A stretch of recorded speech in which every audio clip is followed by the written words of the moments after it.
कोशिश में लगा हूँ मैं जल्दी जल्दी क्वेश्चन जो टाइपिंग करने का काम लगभग हो गया है, आज में कंप्लीट हो जाएगा। बस इस नोट्स को अब तैयार कॉपी कराना है, वो करवाना है, प्रिंट कराना है।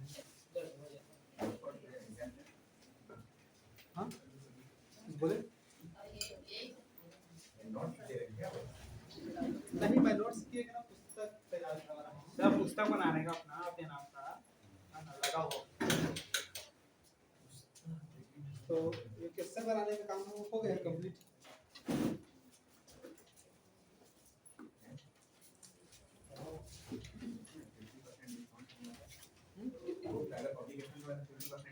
आप लोगों के लिए एकदम जितना छपाई का खर्च है ना उतने में ही रहेगा आप लोगों के लिए। क्या चीज का सर? नोट्स बन गया? नहीं बना नहीं है अभी। रजिस्ट्रेशन शुरू करवा दीजिए, बंद कर देंगे पूरा 9 साल के बाद।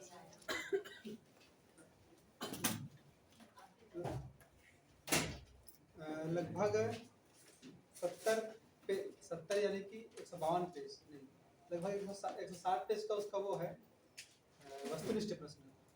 और वस्तुनिष्ठ हाँ वस्तुनिष्ठ ऑप्शनल है। ऑप्शनल में 160 पेज है, लगभग 1000 से ज़्यादा क्वेश्चन है इसमें। और जितने भी विगत वर्ष में अन्य राज्यों में पूछे गए हैं उनसे उनका सब संकलन है। और जो वस्तुनिष्ठ है जो थ्योरी है, थ्योरी में जैसे मैं अपना नोट्स बना रहा हूँ, इसमें कुछ पहले जब मैं नोट्स बनाना शुरू किया था जैसे तो मैं पढ़ाने के लिए बना रहा था 2-4 दिन। फिर मेरे एक दोस्त ने सजेशन दिया कि सिर्फ अपने लिए मत बनाओ, कुछ ऐसा बनाओ कि दूसरों को भी काम आए, एक बार देखे तो। फिर मैं उसमें कुछ लिखना शुरू किया। पहले शॉर्टकट में बनाता था कीवर्ड में, फिर आगे आइडिया ये बना कि जब इतना बना ही चुका हूँ तो इसको थोड़ा अच्छे से अच्छा रूप और दे देता हूँ। वैसे मार्केट में बहुत सारे बुक है, लेकिन जैसे कि हम लुसेंट का बुक उठाए या कोई भी अन्य प्रकाशन का बुक उठाए, उसमें देखते हैं कि बुक में थोड़ा क्लिष्ट वर्ड है, एकदम कठिन कठिन। तो मैं उसमें कोशिश ये करूँगा कि सामान्य शब्द हमारे जो बोलचाल की भाषा में एकदम सामान्य भी नहीं, मतलब सामान्य जैसे हर वर्ग का आदमी समझ सके, उस तरह से शब्द संकलित करने की कोशिश की।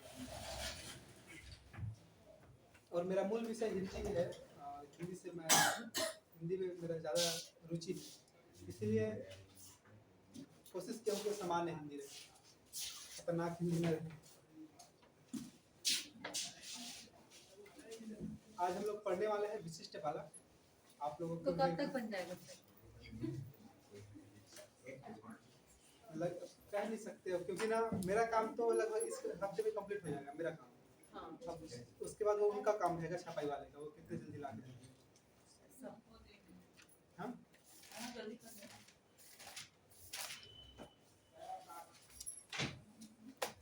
हम लोग आज पढ़ने वाले हैं विशिष्ट बालक। आप लोगों के ऊपर विशिष्ट बालक है आप सभी। कई तरह के विशिष्ट बालक होते हैं और देखेंगे कि कितने तरह के विशिष्ट बालक होते हैं। थोड़ा उबाऊ हो सकते हैं आज का क्लास, तो आप लोग अपना क्या बोलते हैं वो बनाए रखेंगे, एनर्जी बनाए रखेंगे, क्योंकि ये जो चैप्टर है इसमें लिखने वाला काम ज़्यादा है, थ्योरिकल ज़्यादा है। विशिष्ट बालक में यह है कि विशिष्ट बालक कई तरह के विशिष्ट होते हैं, यानी कि वह बालक जो सामान्य से भिन्न हो, सामान्य से जो डिफरेंट हो, उसको हम विशिष्ट बालक कहते हैं, स्पेशल चाइल्ड या गिफ्टेड चाइल्ड कहते हैं। विशिष्ट बालक में वे सभी बालक आ जाते हैं जो सामान्य से भिन्न होते हैं, अलग होते हैं, सामान्य से भिन्न। इस तरह के बालक को अपवादात्मक बालक भी कहा जाता है। अपवादात्मक यानी कि जो अपवाद उसे बोलते हैं जो नियम से अलग हो, अपवादात्मक बालक।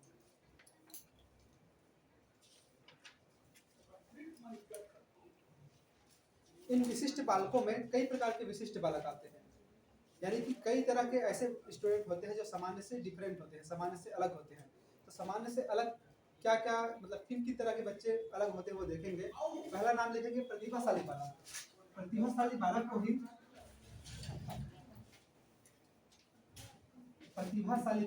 को ही गिफ्टेड चाइल्ड कहा जाता है। मनोवैज्ञानिकों का मानना है कि इस तरह के बालक गिफ्टेड चाइल्ड, इस तरह के बालकों की संख्या बहुत कम होती है और 1% ही बालक ऐसे होते हैं जो गिफ्टेड चाइल्ड होते हैं, प्रतिभाशाली बालक होते हैं। बाकी सब सामान्य रहते हैं, हाँ हमारे और आपके जैसे। इसी तरह के बालक होते हैं पिछड़े बालक। वह बालक सबकी विशेषताओं को एक एक करके देखेंगे कि क्या क्या इनमें विशेषताएं पाई जाती है। और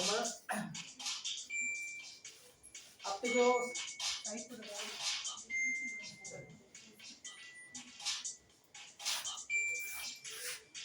पिछड़े बालक, इनको बैकवर्ड चाइल्ड कहा जाता है कि वह ऐसे बालक होते हैं जो सामान्य बालकों से पिछड़े होते हैं। बैकवर्ड चाइल्ड बहुत पीछे होते हैं पढ़ाई लिखाई में, या सामान्य से जिनकी जो है बुद्धि लगती औसत से कम होती है। आने वाले क्लास में बुद्धि भी देखेंगे किस किस तरह की बुद्धि होती है। अलग अलग मनोवैज्ञानिकों ने बुद्धि को अलग अलग भाग में बांटा है, एक खंड, दो खंड, त्रिखंड, बहुखंड, मिश्र खंड। इस तो आने वाले क्लास में देखेंगे। तो ये जो पिछड़े बालक होते हैं उनकी बुद्धि लगती सामान्य बालक या औसत से कम होती है, इसे पिछड़े बालक या बैकवर्ड चाइल्ड कहा जाता है। Backward child. इनके बाद विशिष्ट बालकों में आते हैं मंदबुद्धि बालक। मंदबुद्धि बालक यानी कि जो एकदम डल रहते हैं सीखने में, मंदबुद्धि, इसे स्लो लर्नर भी कहा जाता है। मंदबुद्धि बालकों को स्लो लर्नर अंग्रेजी में लिख लेंगे। मंदबुद्धि बालक स्लो लर्नर या मेंटली रिटायर्ड चाइल्ड, जो मेंटली रूप से एकदम अधिगम करने में, सीखने में बहुत असक्षम रहते हैं, बहुत कमजोर होते हैं, उनको मंदबुद्धि बालक कहा गया है। इनके बाद चौथे में नाम लिखेंगे समस्यात्मक बालक। ऐसे बालक जो अपने क्रियाकलापों के द्वारा, एक्टिविटी के द्वारा क्लास में, अपने आसपास के वातावरण में, परिवार में, समाज में किसी न किसी प्रकार के समस्या को जन्म देते रहते हैं, उन्हें समस्यात्मक बालक कहा जाता है। यानी कि वे सभी बालक, प्रतिभाशाली बालक, पिछड़े बालक, मंदबुद्धि बालक, समस्यात्मक बालक, ये सभी सामान्य से अलग है, औसत से अलग है, हट के, तो ये सभी विशिष्ट बालक कहलाते हैं। विशिष्ट का अर्थ केवल यही नहीं है कि जो पढ़ाई लिखाई में ही अच्छा हो वही विशिष्ट है। विशिष्ट वो है जो सामान्य से हटके है, या तो समस्यात्मक बालक के रूप में हो, या फिर वो पिछड़े बालक के रूप में हो, या फिर प्रतिभाशाली बालक के रूप में हो। प्रतिभाशाली बालक भी विशिष्ट है, तो समस्यात्मक बालक भी विशिष्ट है। और ऐसे बालकों की जो है शिक्षा दीक्षा सामान्य बालकों से अलग होती है, इसलिए ये अलग से चैप्टर है विशिष्ट बालक। अब पहले हम देखेंगे प्रतिभाशाली बालक के बारे में। प्रतिभाशाली बालक की क्या क्या विशेषताएं हैं और समस्या, और इनमें क्या क्या, और इनकी शिक्षा का स्वरूप कैसे होना चाहिए। प्रतिभाशाली बालक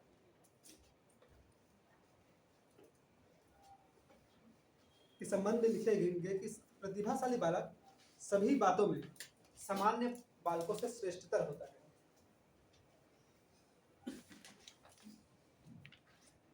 प्रतिभाशाली बालक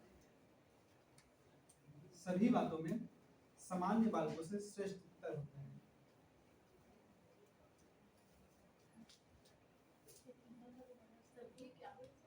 सभी बातों में प्रतिभाशाली बालक सभी बातों में सामान्य बालकों से, जो सामान्य बालक होते हैं उससे श्रेष्ठ होता है। एक परिभाषा लिख लेंगे प्रतिभाशाली बालक की। प्रतिभाशाली, ये परिभाषा है टर्मन एवं ओडन के अनुसार। टर्मन एवं ओडन के अनुसार प्रतिभाशाली बालक क्या होते हैं, समझेंगे इसे। इनका कहना है कि प्रतिभाशाली बालक शारीरिक गठन, पहली विशेषता इनको बताते हैं कि शारीरिक गठन, प्रतिभाशाली बालक शारीरिक गठन, सामाजिक समायोजन।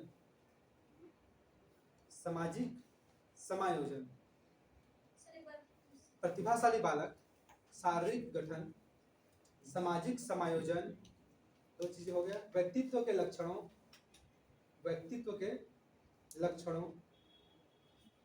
विद्यालय उपलब्धि, खेल की सूचनाओं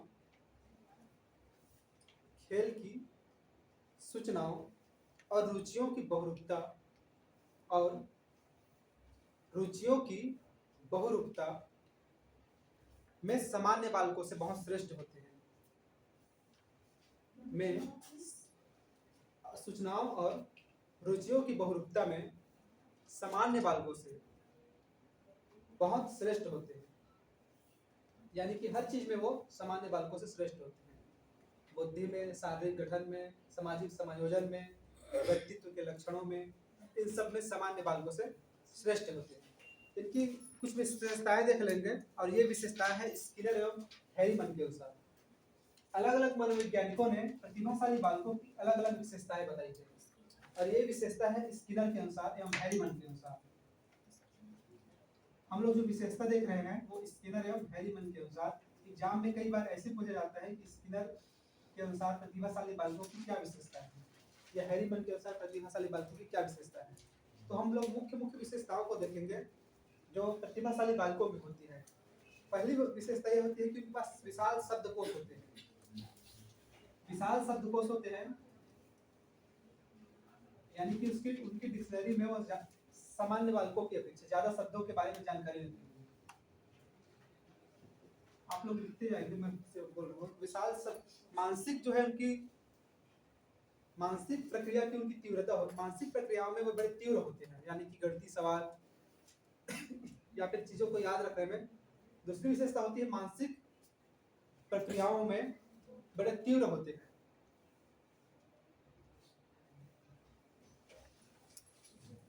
ये विशेषताएं पूछी जाती हैं, सबको ध्यान से लिखेंगे। दैनिक कार्यों में उनकी भिन्नता होती है, वो सामान्य से हटके होते हैं, इसलिए उनके कार्य करने की जो क्षमता दूसरों से हटके होती है, इसलिए उनके काम करने का ढंग भी अलग होता है। यानी कि दैनिक कार्यों में उनकी विभिन्नता होती है। दैनिक कार्यों में विभिन्नता लिखेंगे। उनकी सामान्य अध्ययन में रुचि रहती है, यानी कि वे पढ़ाई लिखाई के साथ जो सामान्य चीजें हैं उनके बारे में उनको जानने के लिए वो उत्सुक रहते हैं। इनकी रुचि जो है अमूर्त विषयों में होती है। आगे विशेषता लिखेंगे, अमूर्त विषयों में इनकी रुचि होती है। अमूर्त विषय से तात्पर्य है कि वे चीजें जो सामने नहीं है, यानी कि कल्पना के इनकी काल्पनिक क्षमता सामान्य बालकों से तीव्र होती है। अमूर्त चीज से तात्पर्य है कि वह चीजें जिनके बारे में हम प्रत्यक्ष रूप से ना देख सके, उसके बारे में भी वो सोच सकते हैं, उनके बारे में भी अपनी एक थिंकिंग बना सकते हैं। तो अमूर्त विषयों में उनकी रुचि होती है। जो मंद बालक है, सामान्य बालक होते हैं, उनकी रुचि मूर्त चीजों में होती है, जो सामने है उसी के बारे में भी सोच पाते हैं। लेकिन जो विशिष्ट बालक है वो उनके बारे में भी सोच पाते हैं जो उनके सामने नहीं है। आगे विशेषताओं में लिखेंगे इनका आश्चर्यजनक अंतःदृष्टि होता है। जैसे पावलोव ने बताया अंशुज, तो आश्चर्यजनक अंतःदृष्टि होती है, यानी कि वो बातों को आसानी से समझते हैं अपने सूझबूझ से, उनको समझाने की आवश्यकता नहीं होती। एक्स्ट्रा ऑर्डिनरी कहते हैं। आश्चर्यजनक अंतःदृष्टि, अंतःदृष्टि से तात्पर्य है कि किसी के मन के बातों को या फिर जो शिक्षक बता रहा है उसे आसानी से वो समझ सकते हैं। पहले से ही अनुमान लगा लेते हैं कि ये बताने वाला है या फिर ये होने वाला है।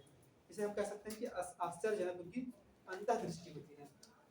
अंतःदृष्टि यानी कि अपने अंतस में उस बात को पहले से जान लेना कि होना क्या हो रहा है। इनकी रुचि जो है समान मन बुद्धि और सामान्य बालकों से इनकी अरुचि रहती है। यानी कि मंद बालक और सामान्य बालकों से इनकी अरुचि रहती है, यानी कि इनके जो दोस्तों का जो इनका ग्रुप रहता है, सामान्य बालकों के साथ दोस्ती करना पसंद नहीं करते, इनके एक अलग श्रेणी रहता है। यानी कि मंद बुद्धि बालकों के प्रति ये लोग या तो ज्यादा और सामान्य बालकों के प्रति इनकी रुचि जो है कम होती है।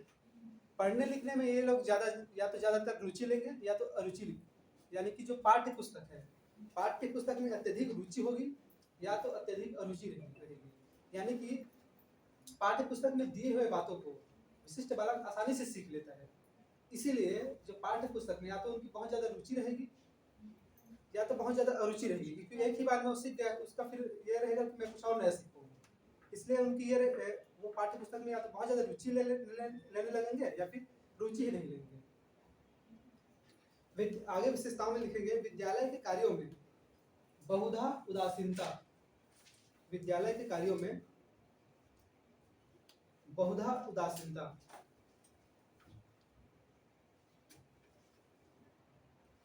यानी कि विद्यालय के कार्य में ऐसे बालक ये है कि हो सकते हैं कि ऐसे बालक उपद्रवी भी हो।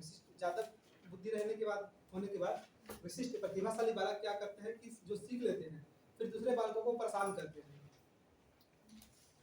तो ये लोग विद्यालय के कार्यों में या तो बहुत अधिकांशतः यह पाया गया है कि वो विद्यालयीन कार्यों में बहुत अरुचि लेते हैं, इंटरेस्ट नहीं रहता। स्किनर एवं हैरीमन के अनुसार इनकी बुद्धि लगती है 130 से 140 के प्लस पाया जाता है। 130 प्लस 140 प्लस यानी कि बुद्धि लगती है इनकी 130 से 140। 130 से 140 प्लस पाया जाता है।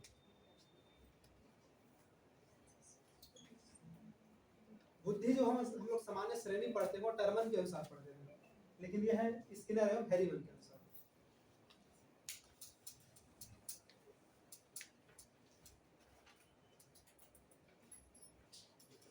ये हो गए प्रतिभाशाली बालकों की मुख्य विशेषताएं, और कुछ इसमें ऐसी भी विशेषताएं हैं जो जानने लायक नहीं है, इसमें जो मुख्य मोस्ट एमपी है उनको भी बता रहा हूँ मैं। इसके बाद हम देखेंगे कि जो प्रतिभाशाली बालक है उनकी शिक्षा कैसी होनी चाहिए। हेडिंग डालेंगे प्रतिभाशाली बालकों की शिक्षा।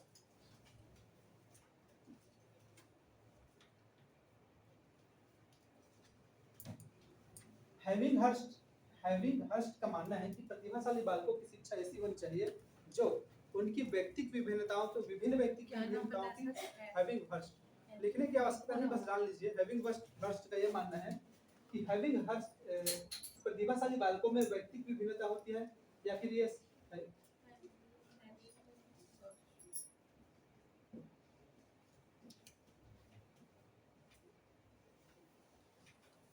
इनकी जो है शिक्षा जो है ऐसी होनी चाहिए कि प्रतिभाशाली बालकों की वही शिक्षा कार्यक्रम सफल हो सकती है जो उनकी विभिन्न योग्यताओं का विकास कर सके। ऐसा इनका मानना है कि प्रतिभाशाली बालकों में कई तरह की योग्यताएं होती है और उनके लिए सफल कार्यक्रम वही हो सकता है जो उनकी सभी तरह की जो है योग्यताएं हैं उनका विकास कर सके। देखेंगे कैसी होनी चाहिए इनका शिक्षा का स्वरूप प्रतिभाशाली बालकों की। सामान्य रूप हेडिंग डालेंगे पहला कि इनका जो है प्रतिभाशाली बालकों की जो है कक्षा उन्नति सामान्य रूप से होनी चाहिए। हम लोग बहुधा ऐसा सोच लेते हैं कि ये विशिष्ट बालक है इसलिए इनको जल्दी जल्दी कक्षा से इनको पास कर देना चाहिए, लेकिन ऐसा नहीं होना चाहिए।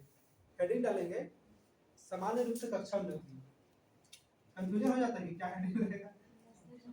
सामान्य रूप से कक्षा उन्नति होनी चाहिए इनकी।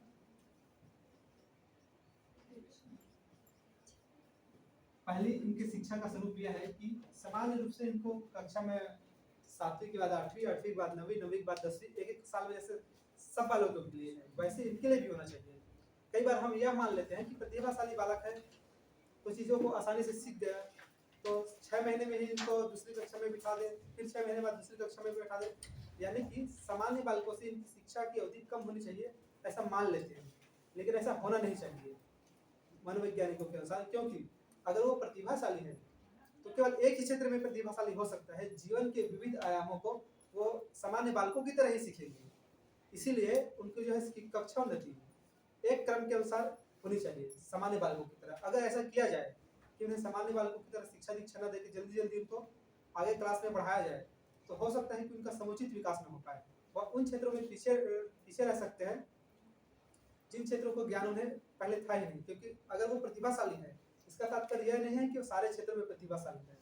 ऐसा देखा जाता है कि कुछ बच्चे किसी विशेष क्षेत्र में ही प्रतिभाशाली होते हैं।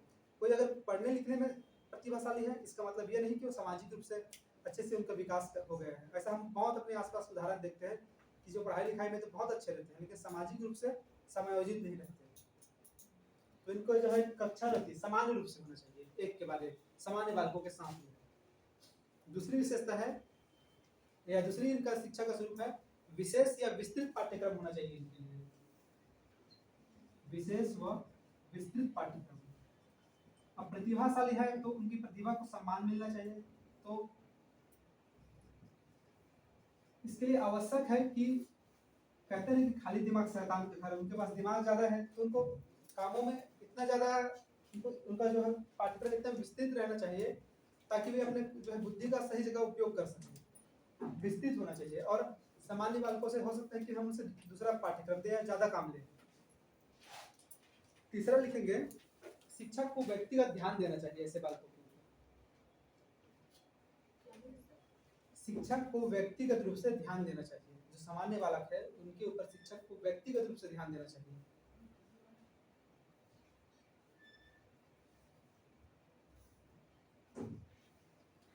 व्यक्तिगत रूप से ध्यान देना चाहिए, लेकिन प्रतिभाशाली बालकों की शिक्षा जो है सामान्य बालकों के साथ होनी चाहिए। सामान्य बालकों के साथ शिक्षा लिखेंगे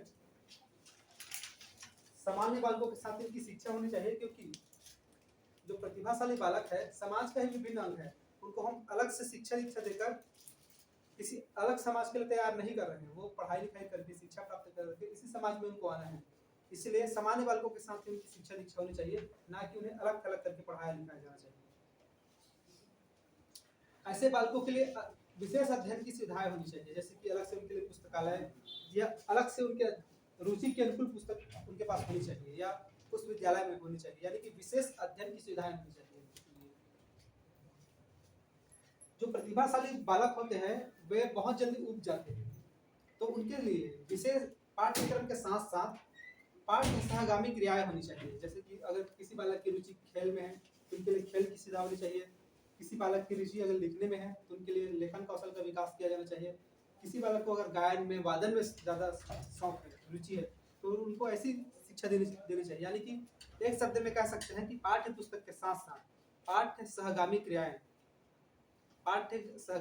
होनी चाहिए उनके लिए, ताकि उनकी प्रतिभा को है एक रास्ता मिले। प्रतिभाशाली बालकों में जन्मजात ही नेतृत्व का गुण होता है। प्रतिभाशाली बालकों नेतृत्व की क्षमता का विकास लिख लीजिए। नेतृत्व की क्षमता का विकास प्रतिभाशाली बालकों में जन्मजात ही नेतृत्व की क्षमता होती है, तो ऐसे बालकों को नेतृत्व की क्षमता देनी चाहिए, यानी नेतृत्व का अवसर देना चाहिए ताकि उनके इस गुण का विकास हो सके।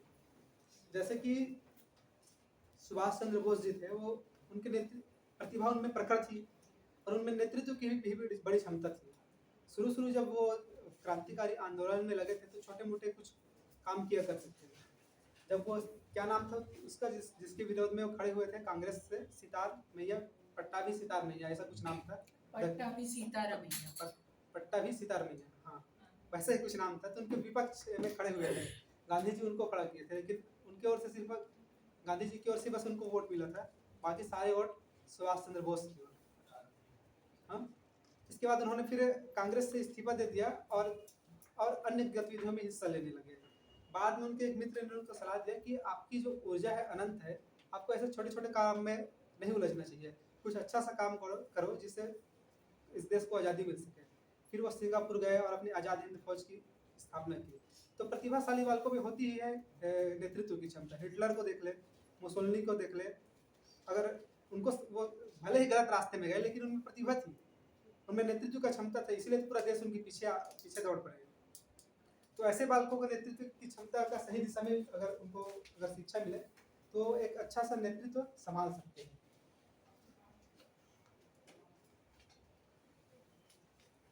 ये हो गया पिछड़े बालकों की कुछ विशेषताएं और उनकी जो है शिक्षा का स्वरूप। अब आगे देखते हैं पिछड़े बालक यानी कि बैकवर्ड चाइल्ड।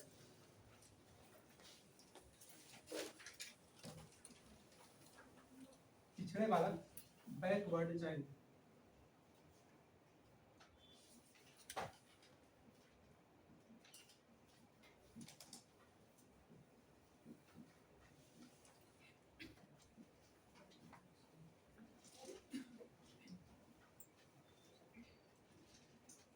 एक बार सुभाष चंद्र बोस हिटलर से मिला था कि मुसोलिनी से मिला था। हिटलर या मुसोलिनी ने उनको कहा था ना कि मैं तो सिर्फ 20,000 लोगों का नेतृत्व करता हूँ, लेकिन तुम तो पूरे 40 करोड़ लोगों के नायक हो। ऐसे बोलते कौन बोला था, मुसोलिनी की हिटलर? मुसोलिनी कहा था। पिछड़े बालक यानी कि बैकवर्ड चाइल्ड, इसमें लिखेंगे जो बालक कक्षा में औसत कार्य नहीं कर पाता है और कक्षा के औसत छात्रों से पीछे रहता है, उसे पिछड़ा बालक कहते हैं। वह बालक जो कक्षा का औसत कार्य नहीं कर पाता है, वह बालक जो कक्षा का औसत कार्य नहीं कर पाता है और कक्षा के औसत छात्रों से पीछे रहता है उसे पिछड़ा बालक कहते हैं, यानी कि बैकवर्ड चाइल्ड।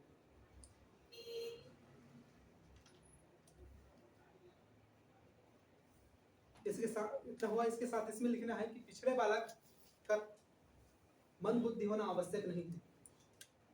पिछड़े बालक का मंद बुद्धि होना आवश्यक नहीं है।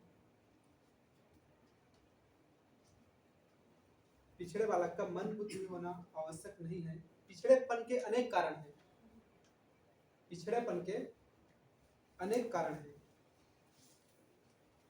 जिनमें मन बुद्धि भी एक है। यानी कि पढ़ाई में कोई पिछड़ा है, इसका मतलब ये आवश्यक नहीं कि वो मन बुद्धि ही हो। पिछड़ेपन के अनेक कारण हैं, जिनमें मन बुद्धि होना भी एक है। पिछड़े बालकों की कुछ विशेषताएं देखते हैं, और ये विशेषताएं हैं मनोवैज्ञानिक कुप्पू-स्वामी के अनुसार।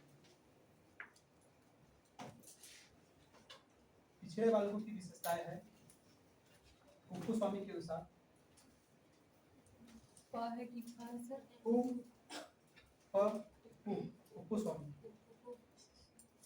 कुप्पू-स्वामी। मन बुद्धि बालक जो है मन बुद्धि बालकों की जो सीखने की गति बहुत निम्न होती है।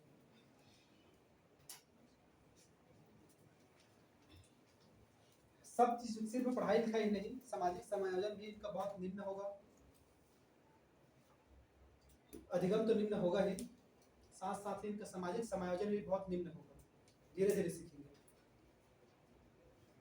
जीवन में ऐसे बालकों को निराशा का अनुभव अत्यधिक होता है। निराशा का अनुभव अत्यधिक होता है।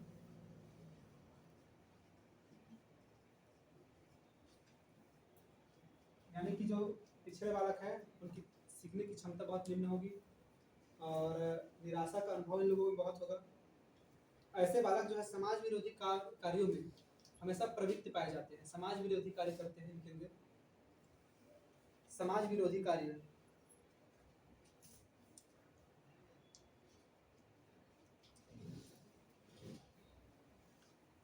पिछड़े बालक जो है पाठ्य पुस्तक से या पाठ्य सहगामी क्रियाओं से ज्यादा लाभ नहीं उठा पाते, या ऐसे लिखेंगे पाठ्य पुस्तकों से के लाभ उठाने में असमर्थ। पाठ्य पुस्तकों के लाभ उठाने में असमर्थ।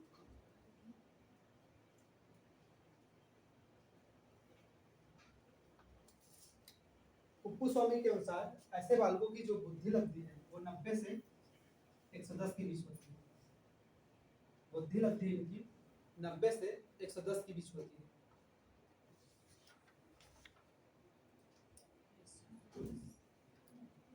नब्बे से 110 के बीच इनकी बुद्धि लब्धि होती है।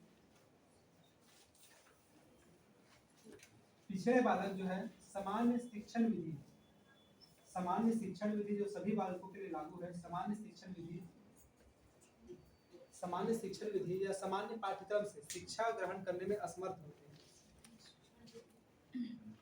सामान्य शिक्षण विधि से जैसे सब बालकों को सिखाया जा सकता है, उस विधि से ऐसे बालक सीख नहीं पाते, इसलिए इन्हें पिछड़ा बालक कहा गया है।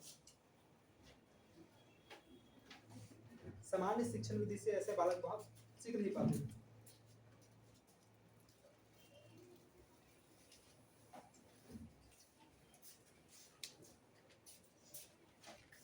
एक मनोवैज्ञानिक है स्टोन्स का यह कहना है कि हालांकि पिछड़े बालक विभिन्न स्तरों से पिछड़े होते हैं, लेकिन अगर शिक्षक के द्वारा समुचित ध्यान दिया जाए तो पिछड़े बालकों को भी सामान्य बालकों की तरह शिक्षा दीक्षा दी जा सकती है। यानी कि अगर शिक्षक उन पे अच्छे से ध्यान दे, उनकी गतिविधियों पे ध्यान दे, उनकी समुचित रूप से शिक्षा दीक्षा कराए, तो सामान्य बालकों की तरह ही शिक्षा प्राप्त कर सकते हैं। और उनकी शिक्षा का एक स्वरूप बताते हैं कि ऐसे बालकों को किस तरह से शिक्षा दी जानी चाहिए। तो आप लोग लिखेंगे कि पिछड़े बालकों की शिक्षा होनी कैसे चाहिए। शिक्षा का स्वरूप लिखेंगे, पिछड़े बालकों की शिक्षा का स्वरूप। पिछड़े बालकों के शिक्षा का स्वरूप।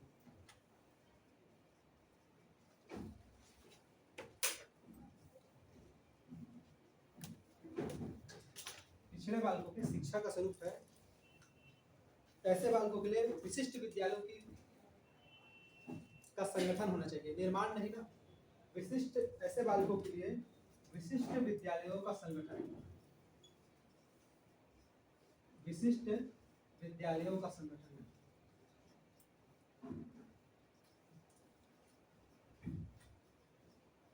यहाँ निर्माण नहीं कहा गया है, कहा है संगठन। यानी कि विद्यालय वही रहेंगे जो सामान्य बालकों के लिए रहता है, लेकिन ऐसे बालकों के लिए वहाँ ऐसे विशिष्ट विद्यालयों का संगठन होना चाहिए। विशिष्ट विद्यालय का संगठन से तात्पर्य है इनके लिए विशेष पाठ्यक्रम होनी चाहिए, विशेष शिक्षक होने चाहिए, विशेष शिक्षण विधि होनी चाहिए। इन सबको मिला के बनेगा विशिष्ट विद्यालय। विद्यालय वही रहेंगे, उसी विद्यालय में उनके लिए विशिष्ट शिक्षक होने चाहिए। लिखे जाएंगे इसको विशिष्ट शिक्षक, विशिष्ट शिक्षक, विशिष्ट पाठ्यक्रम, विशिष्ट शिक्षण विधि। यहाँ यानी कि तात्पर्य यानी कि विशिष्ट बालकों के लिए एक अलग विद्यालय हो, ऐसा नहीं कहा जा रहा है, बस उसी विद्यालय में इनके लिए एक अलग से व्यवस्था होनी चाहिए।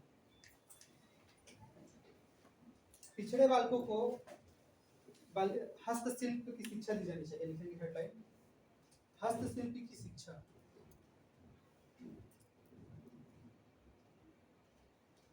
जो बालक शैक्षिक रूप से बहुत पिछड़े हुए हैं तो आवश्यक नहीं है कि वे शिक्षा के क्षेत्र में ही आगे प्रगति करें, वे अपने दैनिक जीवन में विभिन्न तरह के कार्य कर पाए, रोजगार को प्राप्त कर सके। इसलिए उनको जो है शैक्षिक गतिविधियों के साथ साथ हस्तशिल्प की शिक्षा दी जानी चाहिए।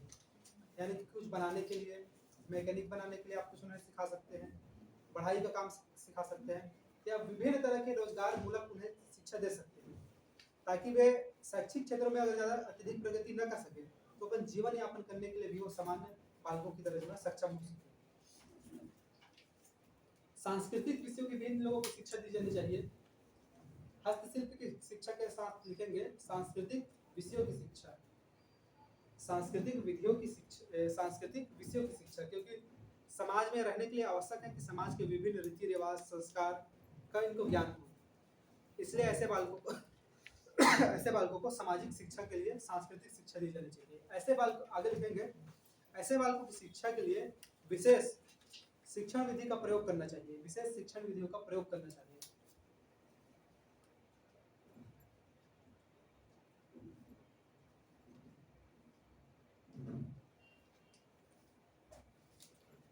ये सब है मानसिक, यह है पिछड़े बालकों की शिक्षा का स्वरूप। आगे देखते हैं मेंटल रिटायर्ड बालक यानी कि मंद बुद्धि बालक, या जो पिछड़े बालक से भी ज्यादा निम्न होते हैं उनके बारे में देखेंगे। ये बालक कैसे होते हैं, क्या क्या विशेषताएं होती हैं।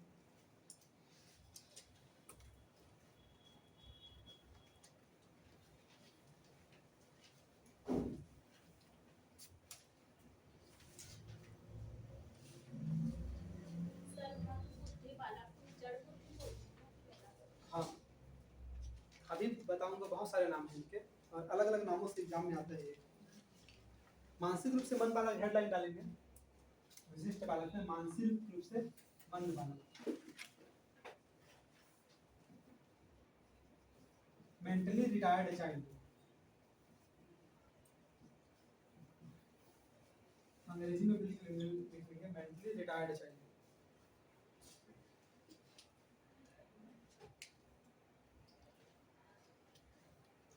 पहले सुन लेंगे, उसके बाद लिखेंगे। मानसिक रूप से मंद बालक से तात्पर्य है कि जो बालक, पिछले बालक में हमने देखा कि औसत से मंद होता है, तो ये बालक औसत से मंद से भी और मंद होता है। इसे डल बालक, मेंटली रिटायर्ड बालक, मेंटली हैंडीकैप्ड बालक या फिर बैकवर्ड चाइल्ड भी कहा जाता है। बैकवर्ड चाइल्ड उनको भी बोला जाता है, लेकिन ये उनसे भी ज़्यादा निम्न होते हैं।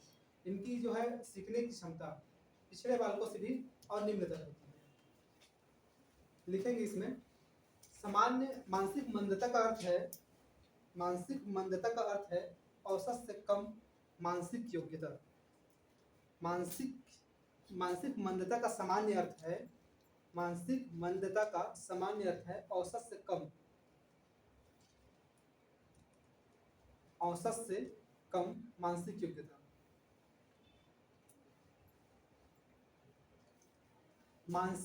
आगे लिखेंगे मानसिक मंदता वाले बालकों की बुद्धि लब्धि साधारण बालकों की बुद्धि लब्धि से बहुत कम होती है। साधारण बालकों की बुद्धि लब्धि से बहुत कम होती है तथा इसमें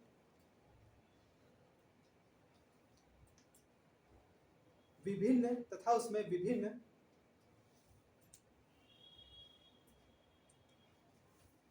मानसिक शक्तियों की न्यूनता होती है,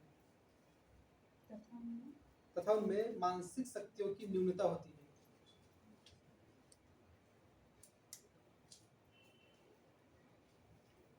मानसिक शक्तियों की न्यूनता होती है।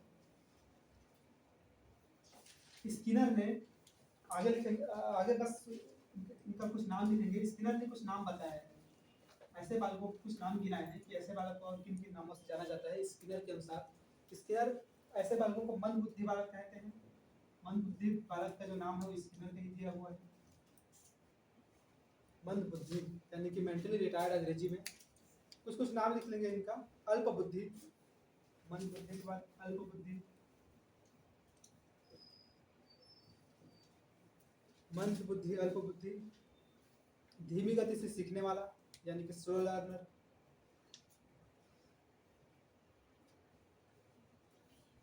विकल बुद्धि यानी कि मेंटली हैंडीकैप्ड। विकल बुद्धि, विकल बुद्धि मेंटली हैंडीकैप्ड। मंद बुद्धि, अल्प बुद्धि, विकल बुद्धि, पिछड़े वाला यानी कि स्लो बैकवर्ड। धीमी गति से सीखने वाला यानी कि स्लो लर्नर। मूढ़ बालक यानी कि डल, बहुत मूढ़। क्या क्या नाम हो गए? मंद बुद्धि बालक, अल्प बुद्धि, विकल बुद्धि, मूढ़, पिछड़े बालक और धीमी गति से सीखने वाला। ये सभी नाम स्किनर ने इनके गिनाए हैं। ऐसे बालकों की कुछ कुछ विशेषताएं देख लेते हैं, क्या विशेषताएं होती हैं इनकी। क्या ऐसे बालक जो है विशेषताओं में पहले लिखेंगे संवेगात्मक, संवेगात्मक और सामाजिक रूप से असंतुलित। संवेगात्मक और सामाजिक रूप से असमयोजित रहते हैं।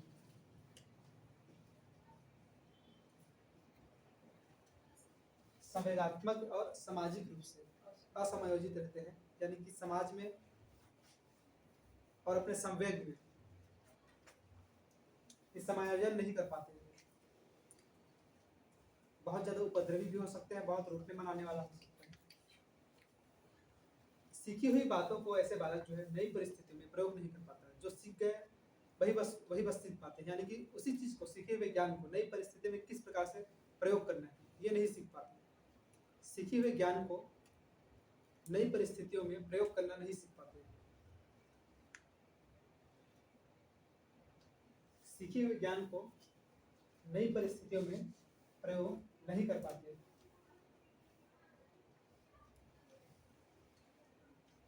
स्किनर ने इनकी एक अलग विशेषता बताई है। स्किनर यह कहता है कि ऐसे बालकों को मान्यताओं में अटल विश्वास होता है। ऐसे बालकों को मान्यताओं में अटल विश्वास होता है। ये इनका पॉजिटिव भी है और नेगेटिव भी है। जो मूढ़ बालक होते हैं या मंद बालक होते हैं, उनका जो मान्यता होती है उसमें अटल विश्वास होते हैं। यानी कि जैसे कि हम किसी का बुरा करेंगे तो हमारे साथ भी बुरा होगा, ये एक मान्यता है। तो ऐसा मान लेना एक पॉजिटिव बात भी है और नेगेटिव बात भी है। क्योंकि विशिष्ट बालक होगा या फिर जो सामान्य बालक होगा वो उन मान्यताओं की परख करके देखेगा कि वास्तव में ये बात सही है या गलत है ऐसे करके। लेकिन जो मूढ़ बालक होते हैं, मंद बालक होते हैं, वो जैसे सुनते हैं समाज से वैसे ही सीखते हैं। यानी कि मान्यताओं पे उनकी पूर्ण धारणा होती है कि ऐसे ही होता है। हर बात को एकदम से वैसे ही स्वीकार कर लेते हैं जैसे उनको सिखाया जाता है। लेकिन सामान्य बालक या प्रतिभाशाली बालक उसमें अपनी दिमाग लगा के देखते हैं कि नहीं, ऐसा नहीं हो सकता। ऐसे बालकों में आत्मविश्वास का सर्वथा अभाव पाया जाता है। ऐसे बालकों में आत्मविश्वास का सर्वथा अभाव पाया जाता है और इनकी बुद्धि लब्धि 50 से 75 के बीच होती है, ऐसा मानना है इसकी। बुद्धि लब्धि 50 से 75 के बीच होती है। ये जो विशेषताएं देखिए सब स्किनर के अनुसार है। हाँ, इनकी बुद्धि लब्धि 50 से 75 के बीच होती है, ऐसा मानना है स्किनर का। आत्मविश्वास का सर्वथा अभाव पाया जाता है ऐसे बालकों में। संवेगात्मक रूप से और सामाजिक रूप से असमयोजित होते हैं। सीखी हुई बात को नई परिस्थिति में प्रयोग नहीं कर पाते। मान्यताओं एवं धारणाओं में इनका अटल विश्वास रहता है, जैसा सुन लेते हैं वैसे ही मान लेते हैं। और क्या देखे थे? आत्मविश्वास का अभाव होता है। एक और इनमें विशेषता है जो कई बार एग्जाम में पूछी जाती है, कार्य एवं कारण में उचित संबंध नहीं बना पाते। विशेषता लिखेंगे कार्य एवं कारण में उचित संबंध नहीं बना पाते।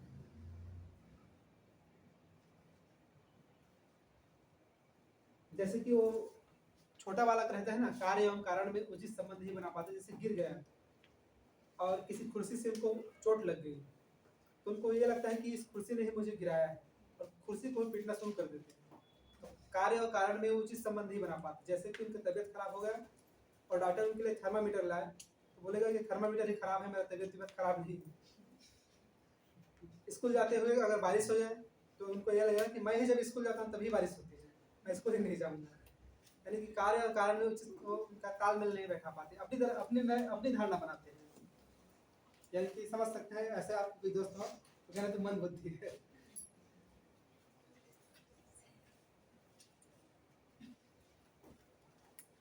एक शब्दों में इनकी कुछ और विशेषता लिखेंगे। इनकी परिभाषा देते हुए मनोवैज्ञानिक ने कहा है कि मन बुद्धि बालक धीरे धीरे सीखते हैं। परिभाषा की तरह इनको लिख लीजिए एक नोट्स की तरह, इनकी कुछ विशेषताएं एक साथ। मन बुद्धि बालक धीरे धीरे सीखते हैं, इस कोटेशन में उनकी सारी विशेषताएं आ जाती हैं। मन बुद्धि बालक धीरे धीरे सीखते हैं, अनेक गलतियां करते हैं, जटिल परिस्थितियों को ठीक से समझ नहीं पाते, जटिल परिस्थितियों को ठीक से समझ नहीं पाते, कार्य और कारण के संबंधों को समझने में साधारणतः असफल होते हैं, कार्य और कारण के संबंधों को समझने में सर्वथा असफल होते हैं।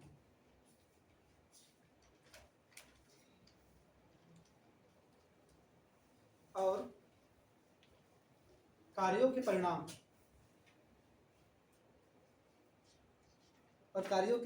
पर उचित विचार किए बिना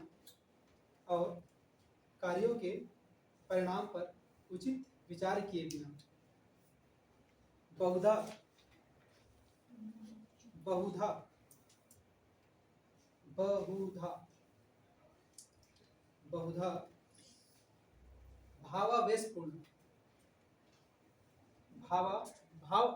भावावेशपूर्ण यानी कि भाव और आवेश दोनों मिल जाते हैं,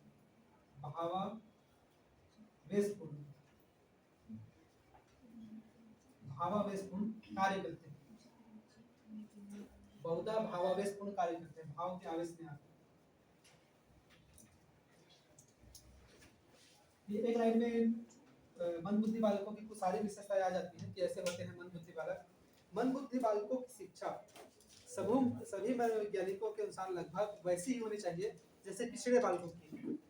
क्या है इनकी शिक्षा का स्वरूप? वैसी ही है जैसे पिछड़े बालकों की शिक्षा का स्वरूप। ठीक है,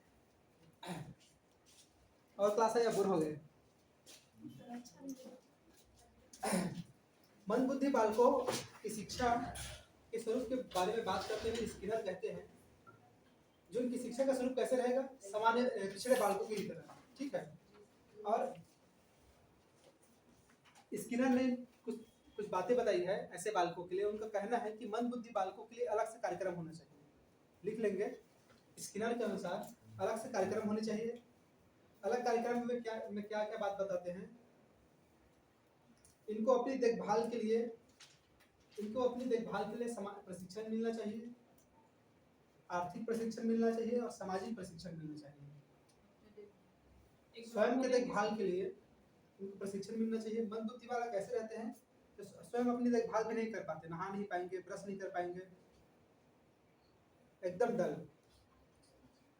यानी कि एक शब्द में कह सकते हैं कि अपनी देखभाल का प्रशिक्षण, सामाजिक प्रशिक्षण यानी कि लोगों के साथ व्यवहार कैसे करना है, जिद्दी होते हैं ऐसे बालक। आर्थिक रूप से प्रशिक्षण मिलना चाहिए। जैसे कि कई दुकानों में आप देखेंगे कुछ मन बुद्धि बालक, उनके अगर कोई परिवार के सदस्य ऐसे हैं कि जो सीखने में बहुत असक्षम है और उनका कुछ दुकान है तो उसी में उनको लगा दिया रहता है, इधर के सामान को उधर रख दे, इधर के सामान को उधर रख दे। तो ऐसे बालक जो है छोटी छोटी काम करके भी अपने दैनिक जीवन के कार्यों को करना सीख जाते हैं। तो उनको छोटी छोटी कार्यों में लगाना चाहिए। खाने पीने की शिक्षा भी जो मन बुद्धि बालक होते हैं, वो कुछ बालक ऐसे होते हैं जो जन्मजात होते हैं, तो अगर जन्म से ही उनको छोटी छोटी अगर बातें सिखाई जाए तो सामान्य बालकों की तरह जो है सीख सकते हैं। फ्रेंड्स नामक एक मनोवैज्ञानिक का मानना है कि ऐसे बालकों की जो है शिक्षा में कम से कम 12 से 15, जैसे कि हम सामान्य पढ़ते हैं ना समावेशी शिक्षा में, या फिर शिक्षा अधिनियम 2009 में पढ़ते हैं कि एक विद्यालय में एक शिक्षक के पीछे 40 विद्यार्थी होना चाहिए। और प्राथमिक शिक्षा में अलग है और माध्यमिक शिक्षा में अलग है। और अगर 200 से ज़्यादा अगर विद्यार्थी हुए तब की स्थिति में एक शिक्षक के पीछे 40 विद्यार्थी होना चाहिए, इसमें प्रधान अध्यापक को छोड़कर। तो फ्रेंड्स का मानना है कि ऐसे बालकों के लिए 12 से 15 बालकों के लिए एक शिक्षक होना चाहिए, यानी कि बहुत भीड़ में ऐसे बालकों को नहीं पढ़ाना चाहिए। छात्र संख्या 12 से 15 के बीच की होनी चाहिए एक शिक्षक के पीछे मंदबुद्धि बालकों की। जैसे कि कुछ बच्चे रहते हैं जो जब छोटे रहते हैं तब कुछ बोल नहीं पाते, सुन नहीं पाते, तो इसके लिए एक अलग से स्पीच थेरेपी रहती है। तो स्पीच थेरेपी में एक टीचर के पीछे 2-3 बच्चे ही रहते हैं। अगर उनको पूरे भीड़ को स्पीच थेरेपी सिखाने के लिए दे दिया जाए तो उनको सिखा नहीं पाएंगे, इसलिए सिर्फ इनकी संख्या कम रखी जाती है ताकि सबके ऊपर अच्छे से ध्यान दिया जा सके। तो फ्रेंड्स उनका मानना है कि 12 से 15 बच्चे होने चाहिए, इससे ज़्यादा नहीं होनी चाहिए। अब देखते हैं समस्यात्मक बालक। इनकी शिक्षा का स्वरूप वैसे ही होगा जैसे पिछड़े बालकों की।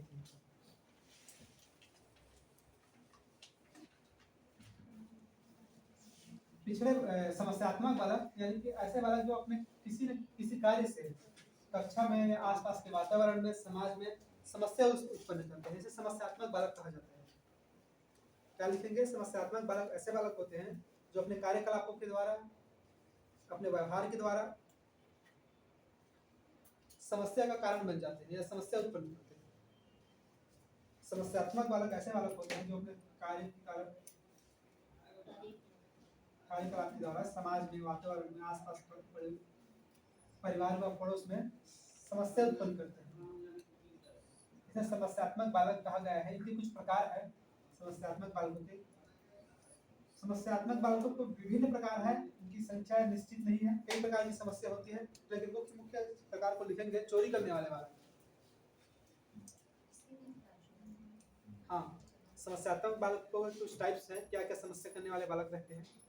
चोरी करने वाले बालक, झूठ बोलने वाले बालक, चोरी करने वाले बालक, झूठ बोलने वाले बालक, क्रोध करने वाले बालक, चोरी करने वाले, झूठ बोलने वाले, क्रोध करने वाले और मादक द्रव्यों का सेवन करने वाले। मादक द्रव्यों का सेवन करने वाले। और वे सारी समस्याएं जो समाज में, आसपास के वातावरण में समस्या का कारण बनती हैं, वो समस्यात्मक बालक के अंतर्गत ही आएंगे। चोरी करने वाले, झूठ बोलने वाले, तंग करने वाले भी आएंगे इसमें, क्रोध करने वाले, मादक द्रव्यों का सेवन करने वाले, अपराधी प्रवृत्ति के बालक, ये सभी समस्यात्मक बालक हैं। यानी अपने किसी भी एक्टिविटी से समाज में, विद्यालय में कुछ विद्यार्थी होते हैं एक दूसरे को परेशान करने वाले, ये भी समस्यात्मक बालक हैं।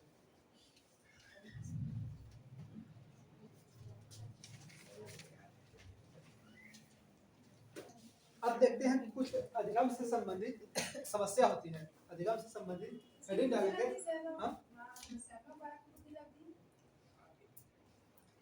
इनकी बुद्धि रत्ती सामान्य होती है या बस जानबूझ के समस्या उत्पन्न करते हैं। ये कमजोर नहीं रहते पढ़ाई में, इनकी बुद्धि रत्ती कम नहीं रहती, बस जानबूझ के समस्या पैदा करते हैं। सामान्य बालकों की नहीं होती है। हाँ, 110 90 से 110 क्या 100 मान के औसत मान के चलेंगे। इनकी बुद्धि रत्ती औसत होती है, सामान्य। हाँ, वे सभी बालक जो किसी न किसी अपने कार्यों से समाज में, आसपास में समस्या उत्पन्न करते हैं, इन्हें समस्यात्मक बालक की श्रेणी में रखा गया है। इनकी विशेषताएं हैं, सामान्य विशेषताएं आप जानते हैं, इसलिए इसमें ज्यादा चर्चा नहीं करते, आगे बढ़ते हैं। ये छोटी छोटी चीज बताते रहूंगा, क्या मतलब टाइम पास बस होगा।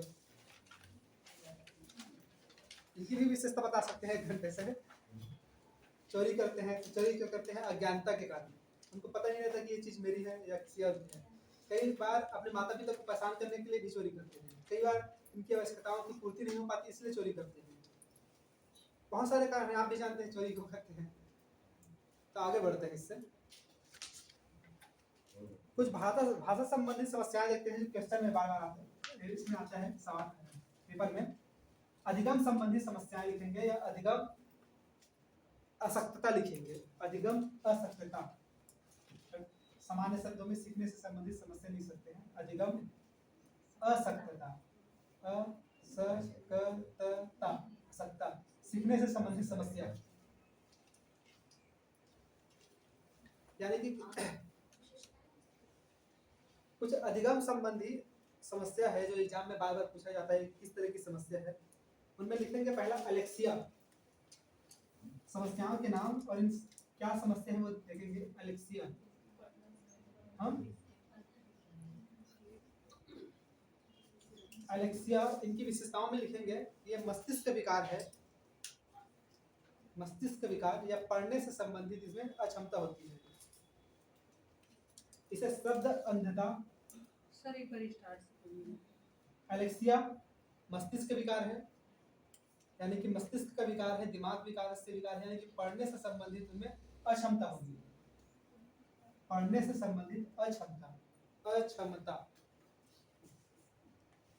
पढ़ने से संबंधित अक्षमता, अक्षमता,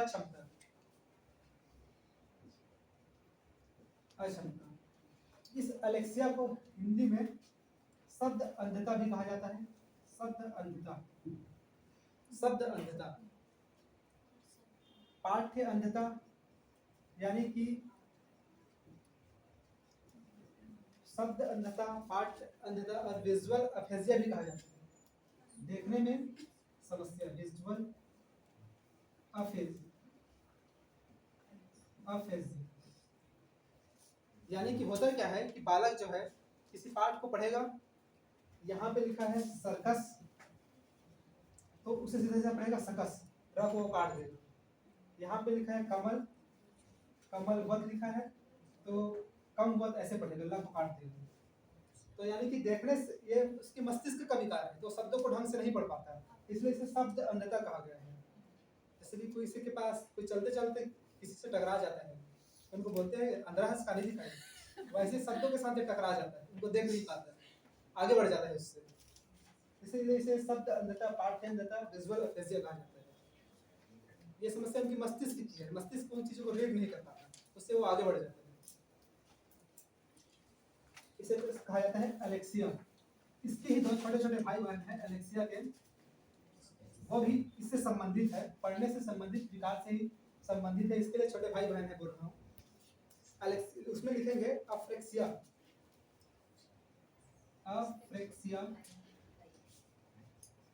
वो भी ये भी मस्तिष्क का ही विकार है। और है डिसलेक्सिया, डिसलेक्सिया,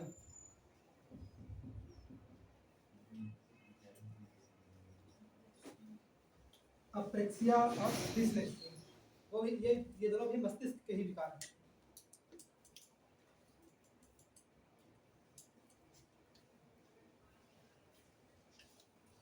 अप्रेक्सिया में ये मस्तिष्क के विकार के साथ साथ ये शारीरिक विकार भी है। अप्रेक्सिया में क्या होता है, बालक जो है सूक्ष्म गति कौशल नहीं कर पाता, इसमें लिखेंगे सूक्ष्म गति कौशल, यानी कि सूक्ष्म को क्या कहेंगे, मस्तिष्क विकार के साथ क्या करते हैं? शारीरिक समस्या भी है, ये शारीरिक विकार भी है।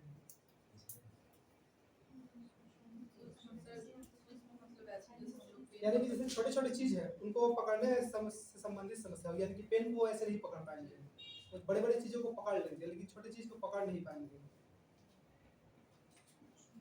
इसके साथ ही साथ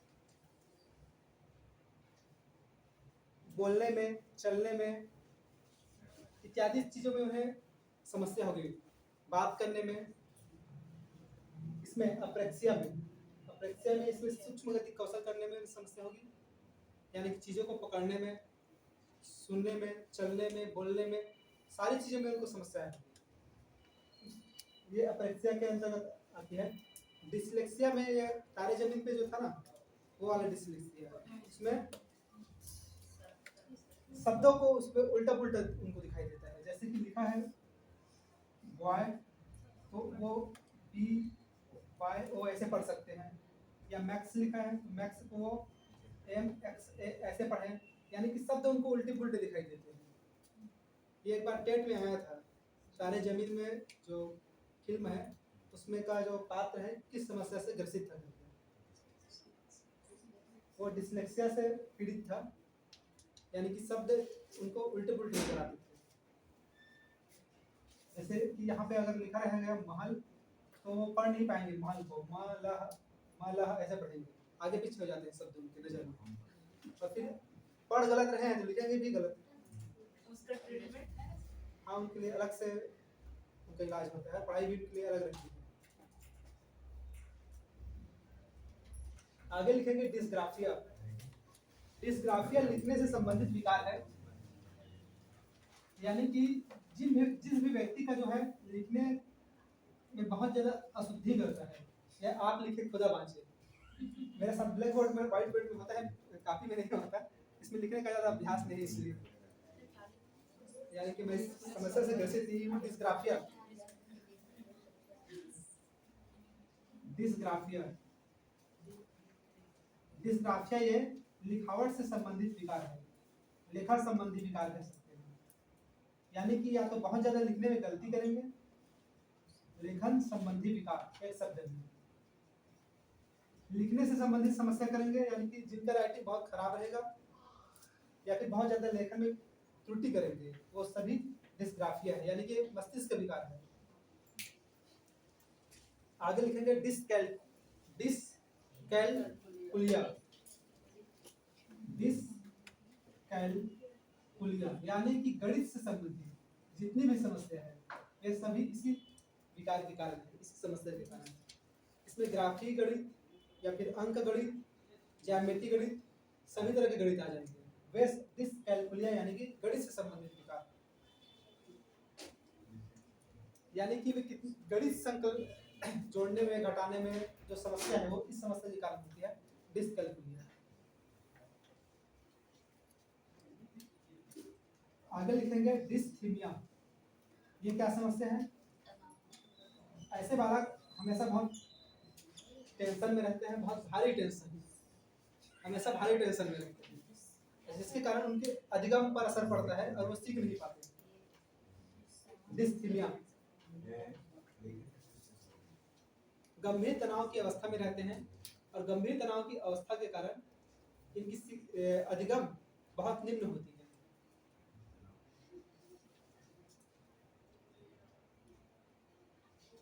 और लिखेंगे डिस्मोर्फिया। ये बहुत अच्छी समस्या है, इनको समझ पढ़कर मुझे बहुत हंसी आती है। डिस्मोर्फिया,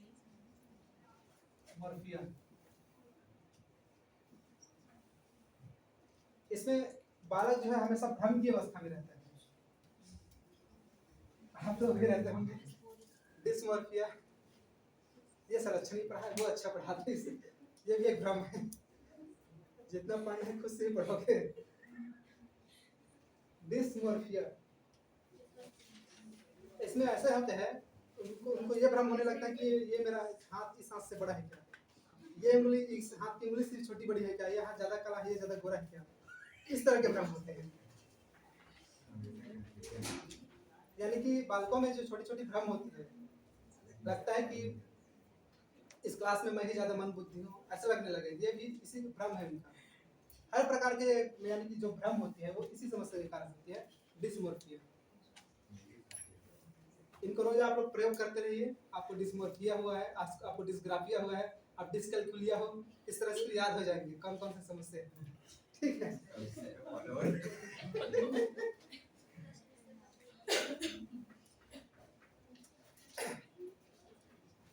आज की क्लास में इतना ही पढ़ते हैं, आगे क्लास में देखेंगे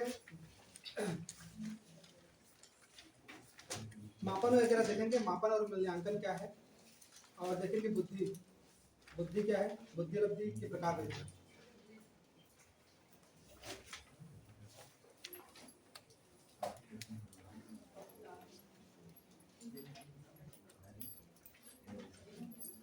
इस चैप्टर में लिखाने वाला काम ज्यादा था, वो लिखाने का काम मुझे बोरिंग लगता है, लेकिन क्या करें, लिखाना ही पड़ता है चीजें। बंद कर।